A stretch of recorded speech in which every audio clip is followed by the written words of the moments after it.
25 November 1949 ला संविधान संमत व्हायच्या आदल्या दिवशी डॉक्टर बाबासाहेब आंबेडकरांनी पुढे येऊ पाहणाऱ्या प्रतिक्रांतीच्या धोक्याची कल्पना स्पष्टपणे त्या भाषणात दिली होती। त्या भाषणात ते म्हणतात, इतिहासाची पुनरावृत्ती होईल की काय या विचारांनी मी चिंताग्रस्त झालोय। जात आणि संप्रदाय या संदर्भातले आपले जे शत्रू आहेत त्या शत्रूंच्या विचारधारेच्या पक्षांची निर्मिती या लोकशाहीत होणार आहे। अशा पक्षांनी आपल्या विचारधारेला देशापेक्षा मोठं मानलं तर आपलं स्वातंत्र्य पुन्हा एकदा धोक्यात येण्याची शक्यता निर्माण होणार। कदाचित आपण आपलं स्वातंत्र्य कायमचं गमावून बसू। हे होऊ नये म्हणून आपण कंबर कसायला पाहिजे।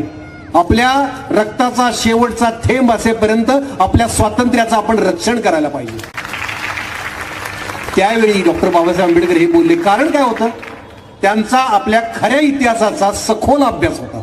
आपल्या शत्रूच्या कुटील मानसिकतेची, त्याच्या कपटी कारस्थानी स्वभावाची, वृत्तीची त्यांनी सखोल चिकित्सा केली होती। याच भाषणात ते पुढे म्हणतात, नीट ऐका, कुणी कितीही मोठा माणूस सत्तेत येऊ द्या, जनतेनं आपलं स्वातंत्र्य त्याच्या पायाची अर्पण करता कामा नये।